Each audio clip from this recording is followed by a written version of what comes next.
ಎಲ್ಲ ನನ್ನ ಮಾಧ್ಯಮ ಗೆಳೆಯರೇ, ಸಮಾರಂಭಕ್ಕೆ ಬಂದಿರತಕ್ಕಂಥ ಅತಿಥಿಗಳೇ, ನನ್ನ ಚಿತ್ರತಂಡದ ಎಲ್ಲ ಸಹೋದ್ಯೋಗಿಗಳೇ, ಡೈನಾಮಿಕ್ ಪರ್ಸ್ನಾಲಿಟಿ ದುನಿಯಾ ವಿಜಯ್ ಅವರೇ, ನೋಡಿ ನಗ್ತಾರೆ, ಕರೆಕ್ಟ್ ತಾನೇ? Dynamic personality. ಆ ಮಾರುತ ಟೈಟ್ಲು ಹೇಗೆ ಬಂತು ಅಂತ ಮಂಜಣ್ಣ ಕೇಳಿದ್ರು. ನೀವು ಬರೋವರೆಗೂ ಟೈಟ್ಲೇ ಬಂದಿರಲಿಲ್ಲ, ಅದು ಅವ್ರು ನೋಡಿದ್ಮೇಲೆ ಬಂತು ಅಂತ ಹೇಳಿದೆ ನಾನು. ಹಾಗೆ ಯಾಕೆ ಬಂತು ಮಾರುತ ಅಂದರೆ, ಚಂಡ ನಾವೇ ಮಾಡಿದ್ವಿ, ಮಾರುತ ನಾವೇ ಮಾಡ್ತಾ ಇದ್ದೀವಿ, ಎರಡೂ ಸೇರಿದ್ರೆ ಚಂಡ ಮಾರುತ. ಆಗಲಿ ಚಿತ್ರರಂಗಕ್ಕೆ ಒಂದು ಯಶಸ್ಸಿನ ಚಂಡಮಾರುತ ಆಗಲಿ ಅಂತ ಹೇಳಿ ಆಸೆಪಟ್ಟು ಈ ಸಿನಿಮಾ ಮಾಡಿದ್ದೀವಿ. ತುಂಬ ಖುಷಿಯಾಗುತ್ತೆ ಈ ಥರದೊಂದು ಸಿನಿಮಾ ಮಾಡೋದಕ್ಕೆ. ಯಾಕೆಂದರೆ ಕೆ ಮಂಜು ಅವರು ಬಹಳ ವರ್ಷಗಳಿಂದ ಕನ್ನಡ ಚಿತ್ರರಂಗಕ್ಕೆ ಅವರದೇ ಆದಂಥ ಕೊಡುಗೆಯನ್ನು ಕೊಟ್ಟಿದ್ದಾರೆ. ಹಲವಾರು ಕಲಾವಿದರುಗಳನ್ನು ಪರಿಚಯ ಮಾಡಿಕೊಟ್ಟಿದ್ದಾರೆ. ಹಿರಿಯ ಕಲಾವಿದರುಗಳ ಜೊತೆಯಲ್ಲಿ ಕೆಲಸ ಮಾಡಿದ್ದಾರೆ. ಸಿನಿಮಾ ಮಾಡೋದ್ರ ಮುಖಾಂತರ ಸಂದೇಶಗಳನ್ನು ಕೊಟ್ಟು ಚಿತ್ರಗಳನ್ನು ಮಾಡಿದ್ದಾರೆ. ಅದೇ ರೀತಿ ರಮೇಶ್ ಯಾದವ್ ಅವರು ಬಹಳಷ್ಟು, ಅಂದರೆ ಎಲ್ಲ ಕಲಾವಿದರ ಜೊತೆ ಅವರು ಕೆಲಸ ಮಾಡಿದ್ದಾರೆ. ಬಹಳಷ್ಟು ಯಶಸ್ವಿ ಚಿತ್ರಗಳನ್ನು ಮಾಡಿದ್ದಾರೆ. ಮಂಜಣ್ಣನ ಜೊತೆಯಲ್ಲಿ ನಾನು ಆಲ್ರೆಡಿ 2 ಸಿನಿಮಾ ಮಾಡಿದ್ದೀನಿ. ನನಗಿದು 3ನೇ ಸಿನಿಮಾ. ರಮೇಶ್ ಯಾದವ್ ನನಗೆ ಚೆನ್ನಾಗಿ ಪರಿಚಯ ಇದ್ದರೂ ಕೂಡ ಸಿನಿಮಾ ಮಾಡೋಕ್ಕಾಗಿರಲಿಲ್ಲ. ಆದರೆ ಅವರು ನನ್ನ ಅಭಿಮಾನಿ. ನನ್ನ ಯಾವುದೇ ಚಿತ್ರ ಬಿಡುಗಡೆ ಆದರೂ ಕೂಡ ಮೊದಲನೇ ದಿನ ಮೊದಲ ಪ್ರದರ್ಶನ ನೋಡಿ ನನಗೆ ಮಧ್ಯಾಹ್ನ 1:15 ರಿವ್ಯೂ ಕೊಡ್ತಾಯಿದ್ರು. ಅಂದರೆ ಪರ್ಫೆಕ್ಟಾಗಿ ಚೆನ್ನಾಗಿದ್ರು ಹೇಳ್ತಿದ್ರು, ಚೆನ್ನಾಗಿಲ್ಲ ಅಂದರೂ ಹೇಳ್ತಿದ್ರು. ನಮ್ಗೆ ಅವಾಗೆಲ್ಲ ರಿವ್ಯೂ ಬರ್ತಾ ಇದ್ದಿದ್ದು ಭಾನುವಾರ ಪೇಪರ್ಗಳಲ್ಲಿ ನೋಡ್ತಿದ್ವಿ ರಿವ್ಯೂ. ನಾವು ಅವರು ಮಧ್ಯಾಹ್ನನೇ ಕೊಟ್ಬಿಡೋರು ಅಂತ ಒಳ್ಳೆ ನನ್ನ ಫಾಲೋಯರ್ ಮತ್ತು ಅಭಿಮಾನಿ. ಈ 2 ದಿಗ್ಗಜರು ಸೇರಿ ಒಂದು ಹೊಸ ಸಂಸ್ಥೆಯನ್ನು ನಿರ್ಮಾಣ ಮಾಡಿ ಈಶಾ ಪ್ರೊಡಕ್ಷನ್ಸಲ್ಲಿ ಒಂದು ಸಿನಿಮಾ ಮಾಡಬೇಕು ಅಂತ ನಿರ್ಧಾರ ಮಾಡಿ ನನ್ನನ್ನು ಆಯ್ಕೆ ಮಾಡ್ಕೋತಾರೆ ಮೊದಲವರು. ಅದೇ ಆಶ್ಚರ್ಯ ನನಗೆ. ಖುಷಿ ಆಯಿತು ನೀವು ಈ ಸಿನಿಮಾ ಮಾಡೋದಕ್ಕೆ ನನಗೆ ಅವಕಾಶ ಕೊಟ್ಟಿದ್ದಕ್ಕೆ. ಬಟ್ ಒಳ್ಳೆ ವಸ್ತು ತೊಗೊಂಡಿದ್ದೀವಿ, ಭಾಳ ಒಳ್ಳೆ ವಸ್ತು ಬಗ್ಗೆ ಆಮೇಲೆ ಹೇಳ್ತೀನಿ. ಶ್ರೇಯಸ್ ಬೃಂದ ಹೌದು, ಅದು ಉಚ್ಚಾರಣೆಯಲ್ಲಿ ಒಂದೊಂದ್ಸಲ ಹಾಗೆ ಬರುತ್ತೆ. ಅವರು ಒಂದ್ಸಲ ಫೋನ್, ಸರ್ ನನ್ನ ಹೆಸರು BRINDA ಆಯ್ತಮ್ಮ, ಬೂ ರಾವತ್ತು ಅಲ್ಲ ಸರ್, ಒಟಸುಳ್ಳಿ ಅಂತ ಆಯ್ತಮ್ಮ. ಅವ್ರು ನನಗೆ ಹೇಳಿಕೊಟ್ರು. ಒಳ್ಳೆಯದು, ಕನ್ನಡದ ಜ್ಞಾನ, ಅಕ್ಷರದ ಜ್ಞಾನ ಎಲ್ರಿಗೂ ಇರೋದು ಬಹಳ ಒಳ್ಳೆಯದು. ಅದು ಇದೊಂದು ಭಿನ್ನವಾದ ಚಿತ್ರ. ಈ ಚಿತ್ರದಲ್ಲಿ ನಾವು ಏನು ಹೇಳ್ತೀವಿ ಅನ್ನೋದು ಬಹಳ ದೊಡ್ಡ ಮಾತು ಹೇಳೋದಕ್ಕಿಂತಲೂ ಸರಳವಾಗಿ ಒಂದು ಮಾತು ಹೇಳ್ತೀನಿ.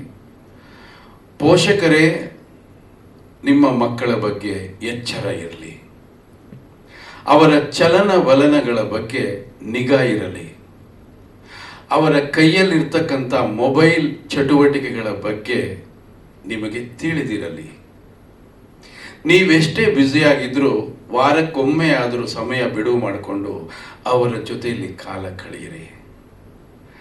ಅವರ ಮನಸ್ಸಿನ ಆಸೆಗಳು, ಬಯಕೆಗಳು ಎಲ್ಲವನ್ನು ಹಂಚಿಕೊಳ್ಳಿ. ಯಾಕೆಂದರೆ ಮಕ್ಕಳು ನಿಮ್ಮ ಸ್ವತ್ತು, ಅದೇ ಮಕ್ಕಳು ಈ ದೇಶಕ್ಕೆ ಸಂಪತ್ತು. ಇದೇ ಈ ಚಿತ್ರದ 4 ಸಾಲುಗಳು. ಇದನ್ನು ಕೇಳುವಾಗ ಯಾವುದೋ ಒಂದು ಕವಿತೆ ಅಥವಾ ಇನ್ಯಾವುದೋ ಒಂದು ಡಾಕ್ಯುಮೆಂಟ್ರಿ ಮಾಡ್ತಾ ಇದ್ದೀವಿ ಅಂತ ಅನ್ಕೋಬೋದು. ಆದರೆ ಬಹಳ ಗಂಭೀರವಾದಂಥ ಒಂದು ವಿಚಾರ, ನಮ್ಮ ಜೊತೆಯಲ್ಲೇ ಇರ್ತಕ್ಕಂಥ ಒಂದು ಭಯಾನಕವಾದ ವಿಚಾರವನ್ನು ನಾವು ನೋಡೇ ಇರಲ್ಲ, ಅದನ್ನು ತೋರಿಸುವಂಥ ಒಂದು ಪ್ರಯತ್ನ ಈ ಚಿತ್ರದಲ್ಲಿ ನಾವು ಮಾಡಿದ್ದೀವಿ. ಬಹಳ ಗಂಭೀರವಾದಂಥ ವಿಚಾರ, ತುಂಬ ದೊಡ್ಡ ನ್ಯಾಷನಲ್ ಇಶ್ಯೂ ಇದು. ಯಾರಪ್ಪ ನಾನು ಮಾತಾಡೋದು ಮಧ್ಯೆ ಮಾತಾಡ್ತಾರೆ, ಅವ್ನು ಬಾಯಿ ಮುಚ್ಕೊಂಡಿರೋ ಕೇಳಪ್ಪ. ರೇ ಆಫ್ ಮಾಡ್ರಿ ರೇಡಿಯೋನಾ, ಇದೇನು ರೇಡಿಯೋ ಬರ್ತಾ ಇದೆ, ಏನದು?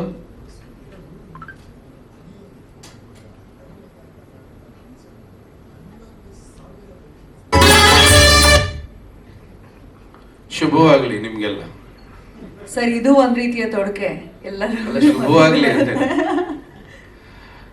ತುಂಬಾ ಒಂದು ಗಂಭೀರವಾದ ವಿಚಾರವನ್ನ ತಗೊಂಡು ಸಿನಿಮಾ ಮಾಡ್ತಾ ಇದ್ದೀವಿ. ಈ ಸಿನಿಮಾ ಮಾಡುವಂಥ ಸಂದರ್ಭದಲ್ಲಿ ಈ ಗಂಭೀರವಾದ ವಿಚಾರ ಅನ್ನೋದೇನಿದೆ ಅದೊಂದು ಗಟ್ಟಿಯಾದ ಬಂಡೆ ಇದ್ದಾಗಿದೆ ನಮ್ಮ ಸುತ್ತ ಈ ಸಮಾಜದಲ್ಲಿ. ಆ ಬಂಡೆನ ಸೀಳುವಂತ ಒಂದು ಗಟ್ಟಿ ಪಾತ್ರ ಒಂದು ಸೃಷ್ಟಿ ಆಯಿತು. ಅದಕ್ಕೆ ಒಂದಷ್ಟು ಕಲಾವಿದರ ಲಿಸ್ಟ್ ಆಯಿತು. ಮಂಜಣ್ಣವ್ರು ಯಾರ್ಯಾರು ಹೆಸರೆಲ್ಲ ಕೊಟ್ಟರು. ಸಮಾಧಾನ ಆಗಲಿಲ್ಲ ನನಗೆ. ಸರ್ ಒಬ್ಬ ಗಟ್ಟಿಗ ಬೇಕು ಸರ್ ನನಗೆ ಅಂದೆ. ಗಟ್ಟಿಗ ಬೇಕು ಅಂದ ತಕ್ಷಣ ಅವ್ರು ತಕ್ಷಣ ಹೇಳಿದ್ದು, ಸರ್ ದುನಿಯಾ ವಿಜಯ್ ಅವ್ರನ್ನ ನಾವು ಕೇಳೋಣ ಸರ್ ಅಂತ, ದಯವಿಟ್ಟು ಕರ್ಕೊಂಬನ್ನಿ ಸರ್, ಕರೆಕ್ಟ್ ಆಗಿದೆ ಅಂತ ಹೇಳಿದೆ. ಆಮೇಲೆ ಹೋಗಿ ಸರ್ ಹತ್ರ ಮಾತಾಡಿ, ಅದು ನೀವು ಬಂದ್ಮೇಲೆ ನೀವು ಮೈಕಲ್ಲಿ ಹೇಳಿ ಸರ್, ನನಗೆ ಎಷ್ಟು ಗೊತ್ತು ಅಷ್ಟು ಮಾತ್ರ ಹೇಳ್ತೀನಿ, ಗೊತ್ತಿರದೇ ಇರೋದಲ್ಲ ನಾನು ಹೇಗೆ ಹೇಳಿ.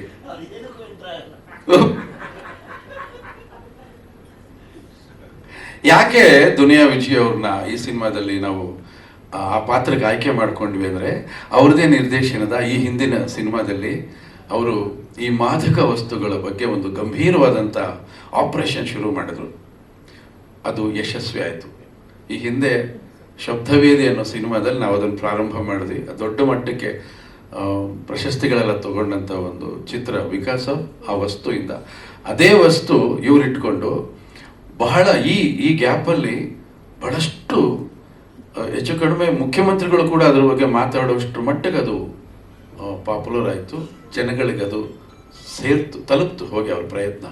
ಹಾಗಾಗಿ ನಾವು ಅದಕ್ಕಿಂತಲೂ ಒಂದು ಗಂಭೀರವಾದ ಒಂದು ಸಮಸ್ಯೆನ ತಗೊಂಡು ಸಿನಿಮಾ ಮಾಡ್ತಾ ಇದ್ದೀವಿ.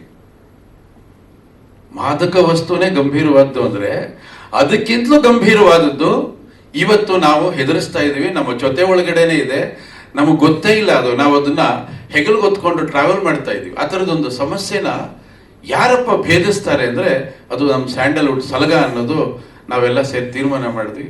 ಅವ್ರು ಬಂದು ಅವ್ರ ಹೆಗಲಿಗೆ ನಾವು ಆ ಪಾತ್ರವನ್ನು ಹಾಕಿದ್ವಿ. ಭಾಳ ಅದ್ಭುತವಾಗಿ ಬೇರೆ ಚಿತ್ರಗಳಲ್ಲಿ ಇರ್ತಕ್ಕಂಥ ಬಾಡಿ ಲ್ಯಾಂಗ್ವೇಜು ನಾವು ವಿಜಯ್ ಅವರನ್ನು ಈ ಸಿನಿಮಾದಲ್ಲಿ ನೋಡೋಕ್ಕಾಗಲ್ಲ. ಆದರೆ ಅವರು ಆ ಪಾತ್ರದ ಉದ್ದಕ್ಕೂ ಅವ್ರನ್ನ ತೊಡಗಿಸ್ಕೊಂಡಂಥ ರೀತಿ ಇದೆಯಲ್ಲ, ಅದು ಅದ್ಭುತವಾಗಿದೆ. ಅದನ್ನು ನಾನು ಎಷ್ಟು ಹೇಳಿದ್ರೂ ಕೂಡ ಅದು ತುಂಬ ಸಣ್ಣದಾಗಿ ಕಾಣ್ತಾ ಇರುತ್ತೆ. ಸಿನಿಮಾ ನೋಡಿದ ನಂತರ ಪ್ರತಿಯೊಬ್ಬರಿಗೂ ಕಾಡುವಂಥ ವಿಚಾರಗಳು ಇಲ್ಲಿದೆ. ಹಾಗಾಗಿ ಈ ಸಿನಿಮಾ ಯುವಕರು ತಪ್ಪದೆ ನೋಡಬೇಕು, ಮುಖ್ಯವಾಗಿ ಪೋಷಕರು. ಯಾಕೆಂದರೆ ನಾವು ಹೇಗಾಗ್ಬಿಟ್ಟಿದ್ದೀವಿ ಅಂದರೆ ಮನೆ ಒಳಗಡೆನೆ ಇರ್ತೀವಿ, ಇರೋದು 2 ರೂಮು. ಮಗನ ಹೆಸರಿಟ್ಟಕ್ಕೆ ಹೋಗೋದಿಲ್ಲ, ಮೆಸೇಜ್ ಮಾಡಿ ತಾಯಿ ಕರೀತಾಳೆ ತಿಂಡಿ ರೆಡಿ ಇದೆ ಬಾರಪ್ಪ ಅಂತೇಳಿ. ಅಷ್ಟರ ಮಟ್ಟಿಗೆ ನಾವು ಈ ಸೋಷಿಯಲ್ ಮೀಡಿಯಾಗಳನ್ನು ಬಳಸ್ಕೊಂಡಿದ್ದೀವಿ ಇವತ್ತು. ಅದರಿಂದ ಆಗ್ತಕ್ಕಂಥ ದುಷ್ಪರಿಣಾಮ ಏನು ಅನ್ನೋದು, ಎಂಥ ಕೆಟ್ಟ ಪರಿಣಾಮ ಆಗ್ತಾ ಇದೆ. ನನಗೆ ಒಬ್ಬರು ಹಿರಿಯ ಪೊಲೀಸ್ ಅಧಿಕಾರಿ ಸಿಕ್ಕಿದ್ರು. ಅವರು ಏನು ಪಿಕ್ಚರ್ ಮಾಡ್ತಾ ಇದ್ದೀರಿ ಅಂದಾಗ ನಾನು ಈ ವಸ್ತು ಹೇಳಿದೆ ಅಷ್ಟೇ. ಈ ವಸ್ತು ಕತೆ ಏನು ಸರ್, ಈ ಥರದೊಂದು ಕಂಟೆಂಟ್ ತೊಗೊಂಡಿದ್ದೀವಿ ಅಂತ. ಹೌದು ಸರ್, ನಮಗೂ ಅದು ಗೊತ್ತಿದೆ, ಅದು ನಮ್ಗೆ ಕರೆಕ್ಟಾಗಿ ರೂಟ್ ಸಿಗ್ತಾ ಇಲ್ಲ ಅಂತ ಹೇಳಿದ್ರು. ಬಹಳ ಗಂಭೀರವಾದಂಥ ಸಮಾಚಾರ. ಇದು ಇನ್ನೇನಾರು ಇನ್ನು 5-10 ವರ್ಷ ಮುಂದುವರಿತು ಅಂತ ಹೇಳಿದ್ರೆ ಇಡೀ ದೇಶದಲ್ಲಿ ಇದು ಕೊರೋನಾಗಿಂತಲೂ ಕೆಟ್ಟ ಕಾಯಿಲೆಯಾಗಿ ಹರಡುತ್ತೆ, ಇದನ್ನು ಬಡಿಬೇಕು ಅಂತ ಹೇಳಿದ್ರು. ಹಾಗಾಗಿ ನಾವು ತಗೊಂಡಿರೋ ವಸ್ತು ಸರಿ ಇದೆ. ಈ ಸಿನಿಮಾ ಬರೀ ಒಂದು ಮನರಂಜನೆ ಅನ್ನೋದಾಗಿದೆ. ಮನರಂಜನೆ ಇದೆ, ಯಾಕೆಂದ್ರೆ ಎಲ್ಲರೂ ಮನರಂಜನೆಗೆ ಸಂಬಂಧಪಟ್ಟ ಕಲಾವಿದರನ್ನೆಲ್ಲ ನಿರ್ಮಾಪಕರು ಕೊಟ್ಟಿದ್ದಾರೆ, ಮನರಂಜನೆ ಇದೆ. ಆದರೆ ಈ ವಸ್ತು ಇದೆಲ್ಲ ಪ್ರತಿ ಮನೆಯಲ್ಲಿ ಪ್ರತಿ ಮನಸ್ಸನ್ನು ಖಂಡಿತ ಕಾಡುತ್ತೆ. ವಿಜಯ್ ಅವ್ರನ್ನ ಕರೆಸ್ಕೊಳ್ಳಿ, ಮಾತಾಡ್ತಾರೆ ಅವರು. ಆಮೇಲೆ ನೀವು ತೆರೆ ಹಿಂದೆ ನೋಡ್ತಾ ಇದ್ರಿ, ಒಳ್ಳೊಳ್ಳೆ ಕಲಾವಿದರನ್ನ ನಿರ್ಮಾಪಕರು ಕೊಟ್ಟರು. ಯಾಕೆಂದರೆ ಪ್ಯಾಷನ್ ಇರುವಂಥ ನಿರ್ಮಾಪಕರು ಸಿನಿಮಾಗೆ ಏನು ಬೇಕು ಅದನ್ನೆಲ್ಲ ಕೊಟ್ಟಿದ್ದಾರೆ. ಹಾಗಾಗಿ ನಾನೇನು ಹೇಳ್ತೀನಿ ಅಂತ ಹೇಳಿದ್ರೆ, ಚಿತ್ರರಂಗವನ್ನೇ ನಂಬಿ ಬದುಕ್ತಕ್ಕಂಥ ನಿರ್ಮಾಪಕರು, ಚಿತ್ರವನ್ನೇ ಕಲಾವಿದರನ್ನೇ ಕಲಾ ಜಗತ್ತನ್ನೇ ಉಸಿರಾಗಿ ಭಾವಿಸ್ತಕ್ಕಂಥ ನಿರ್ಮಾಪಕರು ಕನ್ನಡ ಚಿತ್ರರಂಗದಲ್ಲಿ ಗಟ್ಟಿಯಾಗಿ ಉಳ್ಕೊಳ್ಬೇಕು. ಯಾಕೆಂದ್ರೆ ಇವರೆಲ್ಲ ಗಟ್ಟಿಯಾಗಿ ಉಳ್ಕೊಂಡ್ರೆ ಚಿತ್ರರಂಗ ಗಟ್ಟಿಯಾಗಿ ಉಳ್ಕೊಳ್ಳುತ್ತೆ. ಚಿತ್ರರಂಗ ಇಲ್ಲಾಂದ್ರೆ ಬಹಳ ತೊಂದರೆ ಅನುಭವಿಸುತ್ತೆ. ಇದ್ರ ಬಗ್ಗೆ ಬಹಳ ವಿಚಾರಗಳು ಮುಂದೆ ಮಾತಾಡೋಣ. ಈ ಚಿತ್ರದಲ್ಲಿ ಶ್ರೇಯಸ್ ಅವರಿಗೆ ಬಹಳ ಒಳ್ಳೆ ಪಾತ್ರ. ಅದು 3 ಶೇಡ್ ಇರತಕ್ಕಂಥ ಪಾತ್ರ. ಅವ್ರಿಗೂ ಕೂಡ ಕೇಳ್ತಾ ಇದ್ರು, ಸರ್ ಇದು ನೀವೇನೋ ಪ್ರಿಪೇರ್ ಆಗಿಬಿಡಿ, ಸೀದಾ ಸ್ಪಾಟಿಗೆ ಬನ್ನಿ, ಸೀನ್ ಪೇಪರು ನಾನು ಕೊಡ್ತೀನಿ, ಅಲ್ಲಿ ಸುಮ್ಮನೆ ಆ ಪಾತ್ರವನ್ನು ನಿಮ್ಮ ತಲೆ ಒಳಗೆ ತುಂಬ್ತೀನಿ, ನೀವು ಆ್ಯಕ್ಟ್ ಮಾಡಿ ಅಂತ. ಬಹಳ ಈಸಿಯಾಗಿ ಆ್ಯಕ್ಟ್ ಮಾಡಿದ್ರು, ತುಂಬ ಕಷ್ಟ ಏನು ಪಡಲಿಲ್ಲ. ಯಾವುದನ್ನ ನಾವು ಗಳಿಸ್ಕೋಬೇಕು ಅಂತ ನಾವು ಪ್ರಯತ್ನ ಪಡ್ತೀವೋ ಅದನ್ನ ಗಳಿಸ್ಕೊಳ್ಬೋದು, ಆದರೆ ಗಳಿಸ್ಕೊಳ್ಳುವಂಥ ಮನಸ್ಥಿತಿ, ಇಚ್ಛಾಶಕ್ತಿ ಬಹಳ ಮುಖ್ಯ. ಹಾಗಾಗಿ ಶ್ರೇಯಸ್ ಅವರು ನೋಡಿ ಏನು ಹೇಳಿದ್ರಮ್ಮ, ತುಂಬ ಕಾಟ ಕೊಟ್ರ, ಅದೇನು ಅಂತ ಹೇಳಲೇ ಇಲ್ವಲ್ಲ. ತುಂಬ ಒಳ್ಳೆ ಹುಡುಗ, ಅಪ್ಪನಿಗೆ ಬಹಳ ಪ್ರೀತಿಯಾದ ಹುಡುಗ, ಮುಂದೊಂದು ದಿನ ಚೆನ್ನಾಗಿ ಬೆಳೀಲಿ ಅಂತ ಆಶೀರ್ವಾದ ಮಾಡೋಕ್ಕೋಸ್ಕರ ದುನಿಯಾ ವಿಜಯ್ ಅವರು ಈ ಚಿತ್ರದಲ್ಲಿ ಅವ್ರಿಗೆ ಆಶೀರ್ವಾದ ಮಾಡೋಕ್ಕೋಸ್ಕರ ಪಾತ್ರವನ್ನು ಒಪ್ಕೊಂಡ್ರು. Thank you very much sir. ಆಮೇಲೆ ಈ ಮಗು ಬೃಂದ ಪ್ರತಿಭಾವಂತೆ, ಬಹಳ ಅಚ್ಚುಕಟ್ಟಾಗಿ ದೃಶ್ಯಗಳನ್ನು ಅರ್ಥ ಮಾಡಿಕೊಂಡು, ಬಹುಶಃ ಆಕೆ ಮಾಡಿದ ಶಾರ್ಟ್ಗಳು ಯಾವುದು ಒನ್ಮೋರ್ ಆಗಿಲ್ಲ ನನಗೆ ತಿಳಿದ ಮಟ್ಟಿಗೆ, ಅಷ್ಟು ಚೆನ್ನಾಗಿ ಆ್ಯಕ್ಟ್ ಮಾಡಿದ್ರು.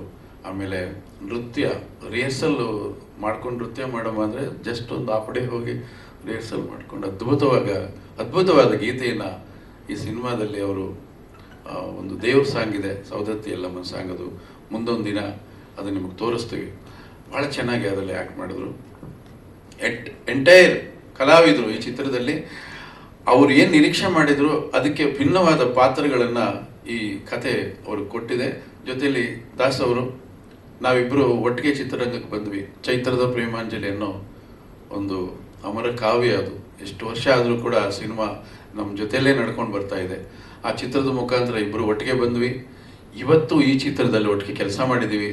ನಾವಿಬ್ಬರು ಸೇರಿ ಕೆಲಸ ಮಾಡಿದಂಥ ಹಲವಾರು ಯಶಸ್ವಿ ಚಿತ್ರಗಳು ನಿಮ್ಮ ಕಣ್ಣು ಮುಂದೆ ಇದೆ. ಅವ್ರಿಗೆ 125 ಸಿನಿಮಾ ಆಯ್ತಂತೆ, ನನಗೆ ಆಶ್ಚರ್ಯ ಆಯಿತು. ಇನ್ನೂ 125 ಸಿನಿಮಾ ಮಾಡಿ, ಯಾಕೆಂದರೆ ಅವರು ಕೆಲಸ ಮಾಡೋ ರೀತಿನೇ ಬಹಳ ಚೆಂದ. ಸಣ್ಣ ಸೌಂಡ್ ಮಾಡಲ್ಲ, ಗಲಾಟೆನೇ ಮಾಡಲ್ಲ ಅವರು. ನಾನು ತುಂಬ ಸ್ಪೀಡಾಗಿ ಅವ್ರಿಗೆ ಸರ್ ತೆಗಿತಾ ಇರಬೇಕು ಅಂತ ಅವರು ಕೂತ್ ಜಾಗದಲ್ಲೇ ಲೈಟಿಂಗ್ ಮಾಡ್ಕೋತಾರೆ, ಸ್ಟ್ರೈನ್ ಆಗೋದಿಲ್ಲ, ಕಲಾವಿದರಿಗೆ ತೊಂದರೆ ಕೊಡೋದಿಲ್ಲ. ತುಂಬ ಇವತ್ತಿಗೂ ಮೊದಲನೇ ಸಿನಿಮಾ ಹೇಗೆ ಮಾಡಿದ್ರು ಇವತ್ತಿಗೂ ಕೂಡ ಅವರಲ್ಲಿ ಅದೇ ಒಂದು ಉತ್ಸಾಹ. ಆದರೆ ಈ ತಂತ್ರಜ್ಞಾನಕ್ಕೆ ಅವ್ರನ್ನ ತೊಡಗಿಸ್ಕೊಂಡಿರೋ ರೀತಿ ಇದೆಯಲ್ಲ, ಟೆಕ್ನಾಲಜಿ ತುಂಬ ಬದಲಾಗಿದೆ. ಅವತ್ತು 2C ಕ್ಯಾಮ್ರಾ ನಾವು ಬಂದಾಗ, ಇವತ್ತು ಕ್ಯಾಮ್ರಾಗಳೆಲ್ಲ ಅಲ್ಟ್ರಾ ಮಾಡರ್ನ್ ಆಗೋಗಿದೆ. ಅದಕ್ಕೆ ತೊಡಗಿಸ್ಕೊಂಡು ಅವ್ರು ಕೆಲಸ ಮಾಡ್ತಾರಲ್ಲ, ಅದಕ್ಕೆ ನಾವು ಹ್ಯಾಟ್ಸ್ ಆಫ್ ಹೇಳಬೇಕು.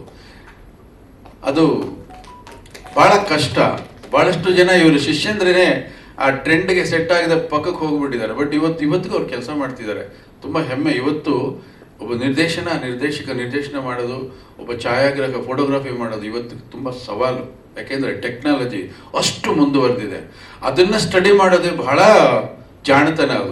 ಅದನ್ನು ಸ್ಟಡಿ ಮಾಡಿ ನನ್ನ ದುನಿಯಾ ವಿಜಯ್ ಅವರು ಡೈರೆಕ್ಷನ್ ಮಾಡೋದು ಆಶ್ಚರ್ಯ. ನನ್ನ ಸಿನಿಮಾ ನೋಡ್ತಾ ಇರ್ತೀನಿ, ಹೆಂಗ್ ಡೈರೆಕ್ಟ್ ಮಾಡಿದ್ರು ಇವರು ಅಂತ. ಯಾಕೆಂದ್ರೆ ಕಲಾವಿದರು ಡೈರೆಕ್ಟ್ ಮಾಡೋದು ಸುಲಭ ಅಲ್ಲ, ಅದು ರವಿ ಸರ್ಗೆ ಮಾತ್ರ ಸೀಮಿತ. ಯಾಕೆಂದ್ರೆ ಅವ್ರಿಗೆ ಪ್ಯಾಷನ್, ಅದು ಚಿಕ್ಕ ವಯಸ್ಸಿಂದ ಡೈರೆಕ್ಟರ್ ಆಗಬೇಕು ಅಂತಿತ್ತು, ಅವ್ರು ಡೈರೆಕ್ಟರ್ ಆದರು. ಬಟ್ ವಿಜಯ್ ಸರ್ ನಿಮ್ಮ ಸಿನಿಮಾಗಳನ್ನು ಎಷ್ಟು ನ್ಯಾಚುರಲ್ ಆಗಿ, ಸ್ವಲ್ಪ ಕೂಡ ಸಿನಿಮಾಟಿಕ್ ಇಲ್ಲದೆ ಅಷ್ಟು ಸಿಂಪಲ್ ಆಗಿ ಇಂಪ್ಯಾಕ್ಟ್ ಆಗೋ ಥರ ಡೈರೆಕ್ಷನ್ ಮಾಡೋದಿದೆಯಲ್ಲ, ಅದಕ್ಕೆ ಹೇಳಿದ್ರು ಟೆಕ್ನಾಲಜಿ ಜೊತೆಲಿ ಇರಬೇಕು.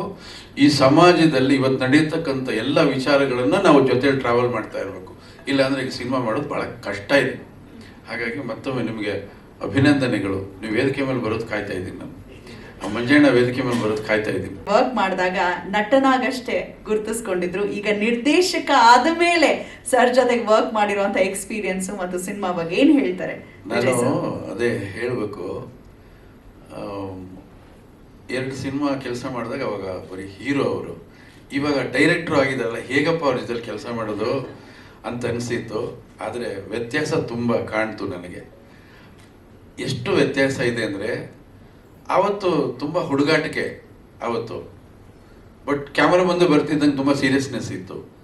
ಬಟ್ ಈಗ ಪಕ್ವವಾಗಿದ್ದಾರೆ ಅವರು. ಬದುಕು ಅವರನ್ನು ಬಹಳಷ್ಟು ತಿದ್ದಿ ಬೆಳೆಸಿದೆ. ಹಾಗಾಗಿ ಒಬ್ಬ ಜವಾಬ್ದಾರಿ ಇರ್ತಕ್ಕಂಥ ಕಲಾವಿದನ್ನ, ಜವಾಬ್ದಾರಿ ಇರ್ತಕ್ಕಂಥ ನಿರ್ದೇಶಕನ್ನ ನಾನು ಈ ಸಿನಿಮಾದಲ್ಲಿ ಡೈರೆಕ್ಟ್ ಮಾಡಿದ್ದೀನಿ. ಅದು ತುಂಬ ಖುಷಿಯಾದಂಥ ವಿಚಾರ. ಆಮೇಲೆ ಯಾವಾಗಲೂ ಹೇಳ್ತಾ ಇರ್ತೀನಿ, ಅವರು ಒಪ್ಕೊಳ್ಳೋವರೆಗೂ ಸ್ವಲ್ಪ ಕಷ್ಟ. ಒಪ್ಕೊಂಡ್ಮೇಲೆ ಸಿನಿಮಾ ಹೇಗೆ ಮುಗಿಯುತ್ತೆ ಅಂತ ನಮಗೆ ಗೊತ್ತೇ ಆಗಲ್ಲ. ಸಾಸುವೆ ಕಾಳಿನಷ್ಟು ತೊಂದರೆಯನ್ನು ನಿರ್ಮಾಪಕರಿಗಾಗಲಿ ನಿರ್ದೇಶಕರಿಗಾಗಲಿ ಅವ್ರು ಕೊಡೋದೇ ಇಲ್ಲ. ಅಷ್ಟು ಡೆಡಿಕೇಶನ್. ಒನ್ಸ್ ಕ್ಯಾರವನ್ನಿಂದ ಸೆಟ್ಟಿಗೆ ಬಂದಮೇಲೆ ಶಾರ್ಟ್ ರೆಡಿ ಕರ್ಕೊಂಬ ಹೋಗಪ್ಪ ಅಂತ ಅಸಿಸ್ಟೆಂಟ್ ಡೈರೆಕ್ಟರ್ಗೆ ನಾನು ಹೇಳೋ ಅವಶ್ಯಕತೆನೇ ಇಲ್ಲ. ಅಲ್ಲೇ ಇರ್ತಾರೆ, ಬಂದು ನಿಂತ್ಕೋತಾರೆ. ಆ ಶಾರ್ಟನ್ನು ಎಷ್ಟು ಚೆನ್ನಾಗಿ ಕೊಡ್ತಾರೆ ಅಂದರೆ, ನಾವು ಏನು ನಿರೀಕ್ಷೆ ಮಾಡ್ತೀವಿ ಅದಕ್ಕಿಂತ ಅದ್ಭುತವಾಗಿ ಈ ಸಿನಿಮಾ ನೀವು ನೋಡಿ ತುಂಬ ಖುಷಿ ಪಡ್ತೀರಾ. Thank you very much. ದೀರ್ಘಾಯುಷ್ಮಾನ್, ಒಳ್ಳೆಯದಾಗಲಿ, ಶುಭವಾಗಲಿ, ನಿಮ್ಮೆಲ್ಲ ಪ್ರಯತ್ನಗಳು ಯಶಸ್ವಿ ಆಗಲಿ. ನಿಮ್ಮಿಂದ ಬಹಳ ಮಾತುಗಳನ್ನು ನಿರೀಕ್ಷೆ ಮಾಡ್ತಿದ್ದಾರೆ ಎಲ್ಲರೂ ಕೂಡ. ಮಾತಾಡಿ. SS TV ಸಿನಿಮಾ ಜಗತ್ತಿನ ಕ್ಷಣ ಕ್ಷಣದ ಸುದ್ದಿಯೊಂದಿಗೆ.